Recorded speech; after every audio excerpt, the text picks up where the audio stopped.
Sobre Controle de hoje, eu vou conversar com a advogada feminista e pesquisadora, diretora de programas de incidência de política da Humana e, claro, eu não posso deixar de frisar, responsável pelos dados compilados na nossa última campanha a favor da igualdade de gênero, Ana Marinho.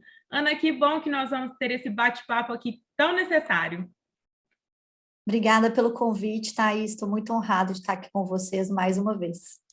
Maravilha. Ana, aqui o nosso último vídeo, que você teve uma contribuição incrível, né, nessa luta pela igualdade de gênero. O CONAS esse ano vai contar muito com você e com seus trabalhos na luta pela igualdade de gênero, nessa causa tão necessária. A gente sabe que é uma pauta muito séria, que ainda tem um caminho assim enorme a se percorrer, mas que a gente precisa trabalhar e não pode desistir.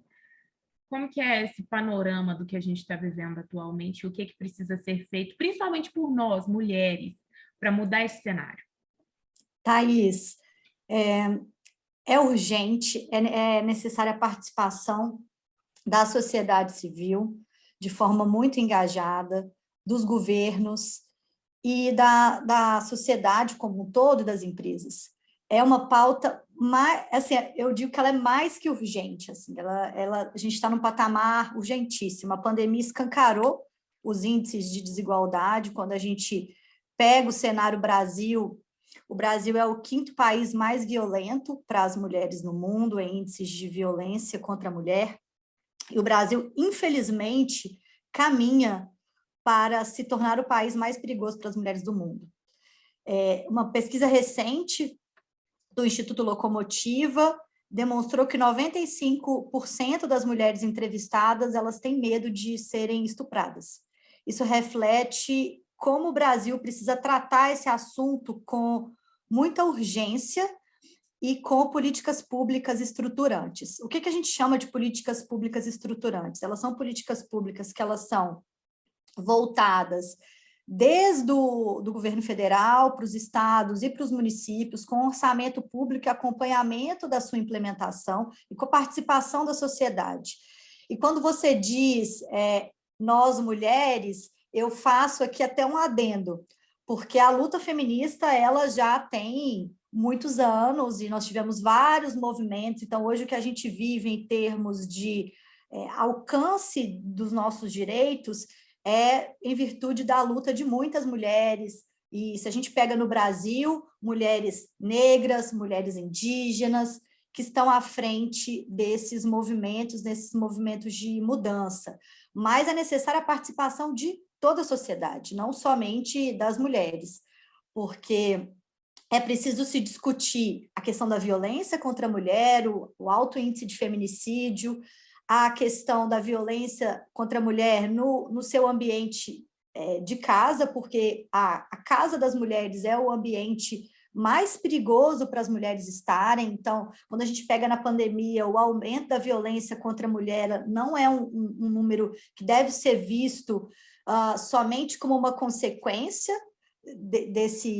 dessa questão, desse isolamento, mas é preciso um aprofundamento e um olhar crítico de que a casa das mulheres, a casa onde as mulheres estão, ela não é um lugar seguro para elas estarem, para mulheres e meninas. Então, isso é muito significativo, isso precisa ser discutido e debatido na sociedade com muito rigor, e entendendo também as causas desse problema, que são questões históricas, que precisam ser repensadas, como estereótipos de gênero, o trabalho do cuidado, a questão da mulher, da não autonomia financeira da mulher, questões socioemocionais que precisam ser discutidas, de relações abusivas. Então, são muitos aspectos, é um problema muito complexo. A gente precisa trabalhar com educação, com políticas públicas e com políticas também por parte das corporações, das organizações privadas. É um trabalho conjunto e que precisa de investimento e principalmente de debate qualificado. A gente precisa trabalhar com dados de pesquisas científicas, trabalhar com especialistas no tema, para que a gente consiga alcançar resultados e sair dessa posição. Maravilha, Ana. Maravilha sim, né? Maravilha no sentido das informações que você traz, mas ainda é um trabalho muito árduo e complexo que a gente está vendo aí, que precisa mesmo de união para poder fazer dar certo. Neste sentido do trabalho que tem que ser feito, qual é o trabalho e a contribuição, que eu imagino que seja assim, quase que imensurável de tão grande, por parte das organizações não governamentais neste processo, por exemplo, as próprias instituições que você representa? O trabalho ele é de suma importância porque as organizações não governamentais elas atuam principalmente nessa lacuna que há do Estado, da ausência do poder público em determinadas localidades. E aí, quando a gente fala no contexto Brasil, a gente fala de um país continental, que tem mais de 200 milhões de habitantes, sendo que a maioria dessa população são mulheres, e quando a gente faz um recorte interseccional, a maioria da população brasileira é a população negra, e nós precisamos olhar para todas essas dimensões, principalmente das mulheres que estão em situação de vulnerabilidade social e econômica. Então, o Estado, ele muitas vezes ele não consegue atender as necessidades dessas pessoas. Então, as organizações não governamentais, elas entram muitas vezes, e infelizmente, para suprir esse papel do Estado. Então, no caso, organizações não governamentais voltadas para os direitos humanos de meninas e mulheres, para a equidade de gênero, ainda estão falando de questões muito estruturais, questões básicas, assim, de acesso a direitos, de combate à violência, dessas vítimas de violência dentro do ambiente familiar e doméstico, delas serem recebidas e acolhidas por essas organizações, que é um papel que deve ser feito pelo Estado, a garantia da segurança pública, e o acesso também à saúde. Então, muitas organizações também fazem esse trabalho, e também de conscientização e de levar para esses grupos esse tipo de informação. Mas o terceiro setor ele é importantíssimo para o país, como um setor que contribui para o avanço da sociedade. Então, o terceiro setor como um todo, mas fazendo esse recorte para meninas e mulheres e pessoas LGBT, quando a gente fala de corpos LGBT, pessoas com outras identidades de gênero, dentro de um país que é o país que mais mata pessoas travestis e transexuais, isso precisa, né, ser dito. Quando a gente fala de mulheres trans e travestis, isso é agravado. Então, o papel das organizações não governamentais é defender e garantir esses direitos e fazer esse diálogo com o Estado, do que precisa ser melhorado, do que precisa ser implementado, qual é a urgência das políticas públicas e também de produzir conhecimento. Então, o papel das organizações não governamentais é influenciar e participar do debate público para a construção de políticas públicas. E eu tenho acompanhado na Humana o projeto que a gente tem implementado em Minas Gerais, que é através do plano de vida, com 30 beneficiárias, e todo o projeto ele é baseado em dados científicos e também acompanhamento de pesquisa para a gente conseguir gerar incidência e articular e conversar com o poder público no sentido de influenciar políticas públicas, né? O que é decisivo assim, para que a gente consiga avançar. Perfeito, Ana. Aqui no CONASSE, né, que é também o terceiro setor, nós temos a felicidade de sermos devidamente respeitadas, nós mulheres que trabalhamos aqui, inclusive a Renata Rezende, que era nossa secretária executiva anteriormente, a Débora também, que hoje em dia é nossa secretária executiva, faz um trabalho maravilhoso. E, inclusive, na gestão passada, e permanece nessa gestão aqui, foi desenvolvido um cadastro de mulheres, para que as mulheres que atuem no controle interno tenham voz mesmo, tenham vez nos eventos, que a gente sabe que a administração pública ainda é um meio que, a maioria das vezes, a representatividade fica somente para a questão masculina, somente homens falando, né? E isso daí é algo que a gente pretende, pelo menos, contribuir para que essa realidade mude daqui a um tempo, né? Para que a gente veja aí mais mulheres representando e fazendo o papel delas na nossa sociedade, que é tão importante e a gente tem tanto a contribuir. E aí, nesse sentido, Ana, de políticas públicas, o governo federal, atualmente, tem feito um trabalho sério e cumprido com o que é proposto pela luta na igualdade de gênero? Thaís, não. Estudos mostram que o governo federal ele não tem empenhado os recursos públicos, o orçamento público federal para políticas públicas voltadas para os direitos humanos de meninas e mulheres. Tem tido nessa gestão uma desarticulação e a gente pode chamar de um desmonte das políticas públicas, e isso é muito grave porque são dados e relatórios vindos do controle interno federal que demonstram esse não empenho do orçamento público, e isso tem gerado uma repercussão em nível nacional, porque esse orçamento ele é distribuído para os estados e para os municípios para a implementação dessas políticas. Então, no que se diz respeito a políticas voltadas para o enfrentamento à violência, a gente tem um problema hoje no Brasil de uma ausência de recursos disponíveis para esse tipo de atuação. Então, a gente está falando de vida de meninas e mulheres que estão sendo perdidas e que podiam ter ali uma assistência do Estado. Então, só para a gente compartilhar um dado importante com relação a essa sua pergunta, a Gênero e Número, que é uma organização não governamental que produz relatórios e pesquisas, divulgou recentemente esses indicadores de resposta insuficientes do Estado brasileiro em políticas públicas que respondam para o agravamento da violência contra as mulheres e dando destaque para o baixo empenho orçamentário do Ministério da Mulher, das Mulheres, da Família e dos Direitos Humanos do governo federal. E ainda há evidências da ausência de dados quantitativos e qualitativos que respondam sobre índices com relação às mulheres negras, LGBTI+, mulheres indígenas, rurais e outras interseccionalidades que são necessárias nessa análise. Por ser um tema muito complexo, né, e quando a gente olha também para mercado de trabalho, é preciso a gente entender hoje a questão do Brasil do desemprego. Hoje nós temos aproximadamente, segundo dados do IBGE, 2 milhões de pessoas desempregadas, a maioria são mulheres, essas pessoas, e tem as pessoas em subrepresentação. O que é subutilização, que são pessoas que estão fora da força de trabalho, ou seja, elas não são consideradas pessoas desempregadas, elas são pessoas que elas estão subutilizadas. E a maioria dessas pessoas são mulheres e muitas são mães solo, porque hoje no Brasil nós temos mais de 11 milhões de mães solo.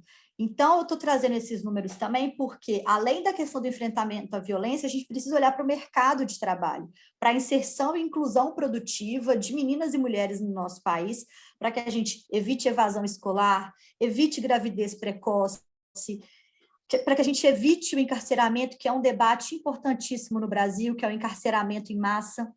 Então, a gente precisa olhar para isso, precisa olhar para essa população que está hoje no nosso sistema prisional. Então, são muitos problemas que precisam ser discutidos através de um programa nacional. Acredito que um projeto de país ele precisa passar por uma agenda nacional que olhe para todas essas dimensões e que tenha esse compromisso de ter o orçamento público empenhado e destinado para o fortalecimento dessas políticas e de novas políticas também. E a política ela precisa ser debatida com a sociedade civil, com as empresas, para que a gente consiga avançar como país e reduzir esse número tão alarmante de violência, de diferença salarial, do trabalho do cuidado não remunerado, para que a gente consiga, de fato, ter um bem-estar social e uma justiça social no nosso país.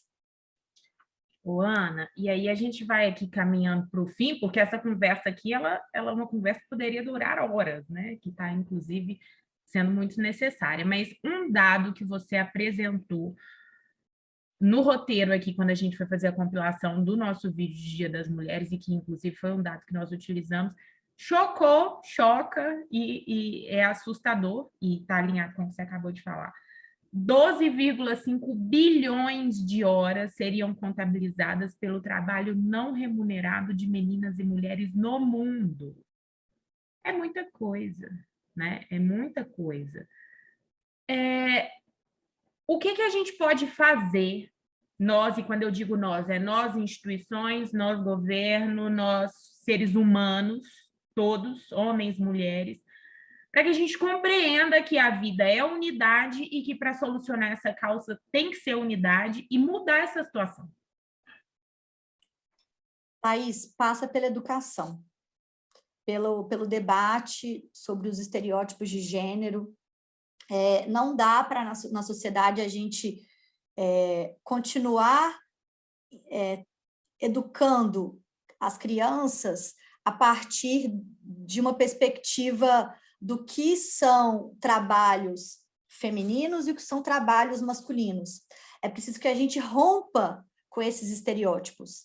As mulheres, elas podem exercer todos os trabalhos, como os homens também. Então, a gente precisa dialogar sobre isso e quebrar esses estereótipos, e principalmente entender que o trabalho do cuidado ele não é algo biológico, não é uma função pré-determinada por mulheres que nasceram como mulheres, né? E aí, quando eu falo nasceram como mulheres, pensando nessa perspectiva de pessoas que passam aí por uma transição de gênero e tudo, que é um debate também super importante que a gente precisa de ter. Mas, com relação às questões da hora do cuidado, esse dado é da Oxfam Brasil, e isso é um problema global, mas olhando para o Brasil, a gente precisa discutir o trabalho do cuidado como trabalho. Ele não é uma função que tem que ser exercida pelas meninas e pelas mulheres, como algo que elas nasceram com essa atribuição. Não, muito pelo contrário, o trabalho do cuidado ele é compartilhado, e ele precisa ser compartilhado com todas as pessoas, e as crianças elas devem ocupar o espaço público, que é o que precisa também ser discutido.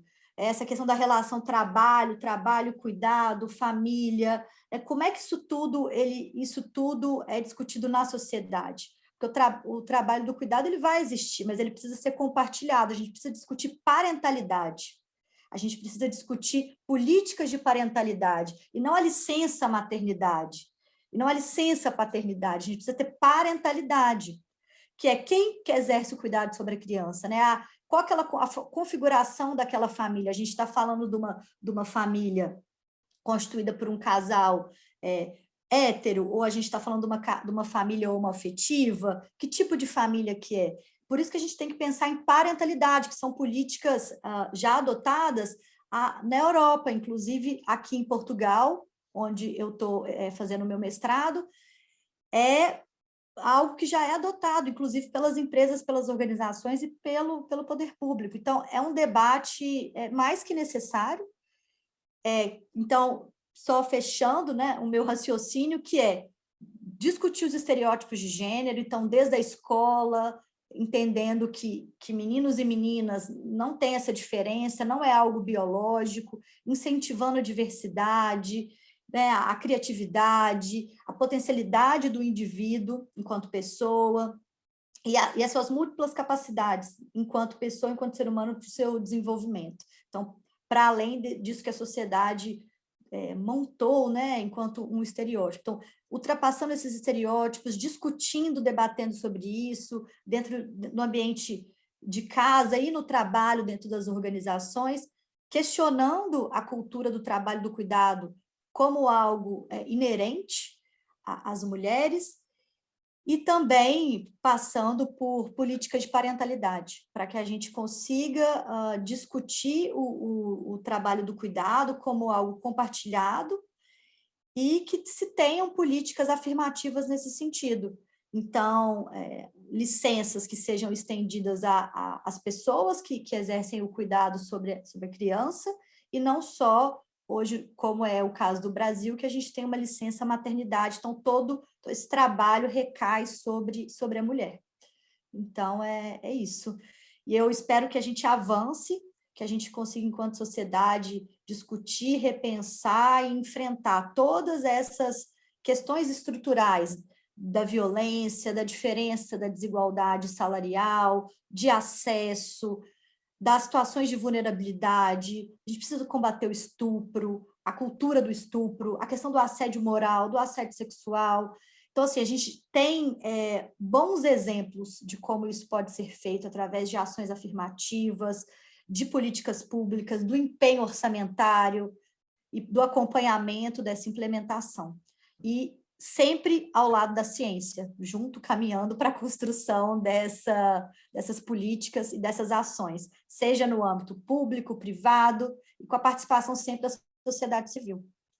Dados, dados, dados e ciência. Ana, que orgulho dessa conversa, e que conversa, assim, um diálogo necessário. Eu espero que a gente possa fazer isso aqui mais vezes ao longo deste ano, não só no mês da mulher, né? A gente tem que também prestar atenção e não olhar para um mês. É necessário, sim, que tenha este mês que as pessoas fazem um movimento em massa para prestar atenção nessa questão da mulher, mas que a gente possa estender isso aqui, principalmente no CONASSE, ao longo deste ano todo, e certamente você estará conosco mais vezes. Ô, Ana, para a gente poder, então, aqui não deixar este assunto morrer e possibilitar as pessoas que nos assistem de continuar tendo informações importantes e relevantes, contato, tanto da Humana, do Sou Delas, como que as pessoas podem conhecer os projetos? Bom, a Humana é @humana_org. Tem o nosso site também, humana.ong.br. E o da Sou Elas é Sou Elas. Sou Elas, perdão. É Sou Elas, Sou_Elas. E o meu nome é Ana Marinho e podem me seguir na minha rede também. Qual sua rede? Ana T. Marinho. Ana T. Marinho. Ana, muito obrigada. Foi muito bom a gente ter esse diálogo aqui. Eu espero que a gente possa se encontrar muitas vezes este ano. Eu que agradeço pelo espaço, pela escuta e pelo debate qualificado. Muito obrigada pelo convite. E até a próxima. Contratar mulher para minha equipe? Deus me livre, vai que fica grávida. Dados da ONU mostram que a desigualdade de gênero só vai ser equilibrada daqui a 257 anos se mantivermos esse ritmo. Foi trabalhar com uma roupa daquelas? Tá pedindo, né? Quase metade das mulheres já sofreu assédio sexual no trabalho, segundo pesquisa do LinkedIn e da consultoria de inovação social Think Eva. Mulher não produz tanto quanto homem, não precisa nem discutir. 2,8 bilhões de horas são dedicadas ao trabalho de cuidados por meninas e mulheres, não remunerado. Caso essa atividade fosse remunerada, nós tínhamos uma receita em razão dessa atividade de 10,8 bilhões de dólares. Tinha que ser mulher. O Brasil tem uma das maiores desigualdades de gênero da América Latina, ocupando a 22ª colocação em 25 países. Até quando? Até quando? Até quando? Até quando? Até quando? Até quando? Até quando? Isto é problema meu. Isto é problema seu. Isso é problema nosso. Faça a sua parte. Exerça o controle social. Violência contra a mulher é crime. Violência contra a mulher é crime. Denuncie. Ligue 180.